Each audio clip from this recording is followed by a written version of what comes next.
Have you ever heard of a mission in which you are not allowed to do chatting? Meaning, you are not allowed to knock on the door to find a new investigator. And if you do so, you are considered a disobedient missionary.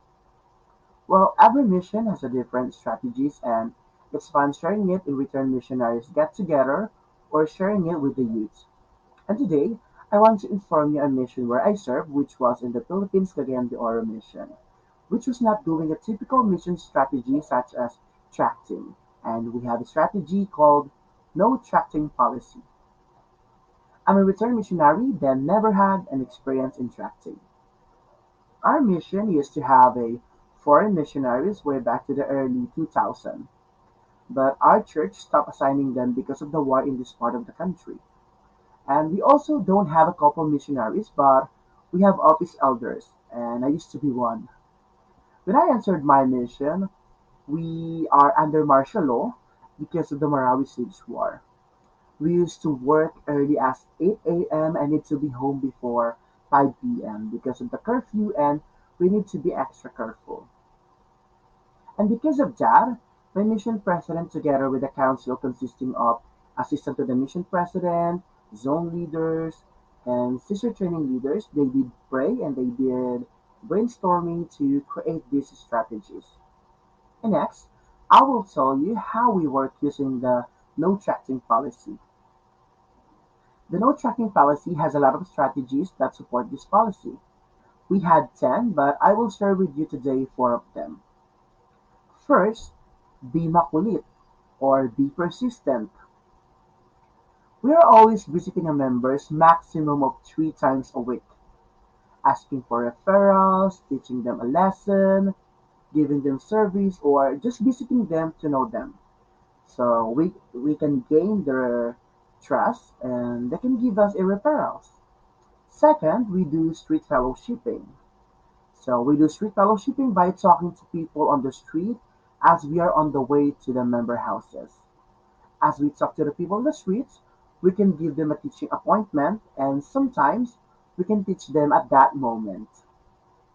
Third, the celestial math.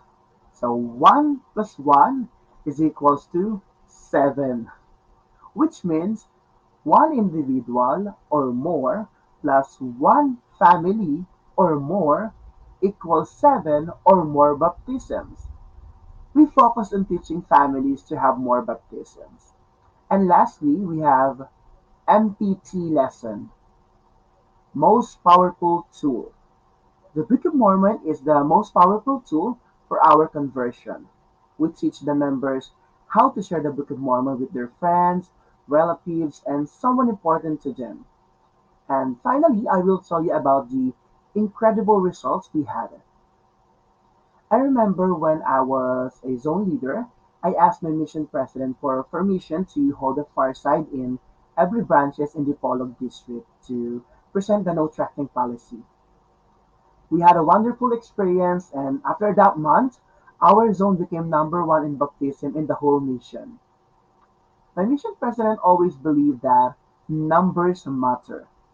We have 110 to 170 baptisms every month, and that's why there are times we become number one in baptism in the country.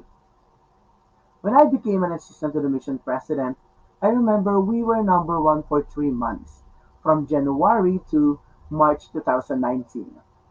We also build a good relationship with the members, and we also have a lunch and dinner appointment. And I actually gained 10 kilos in the mission because we had a good relationship with the members. And the strategies help missionaries and members to work together. And today I spoke to you about the Philippines Cagayan de Oro mission no tracking policy and how it works in my mission. And looking back on my mission, it made me miss those moments. We all have different experiences and mission strategies. But one thing is for sure, it's an inspiration and it's really needed at that time.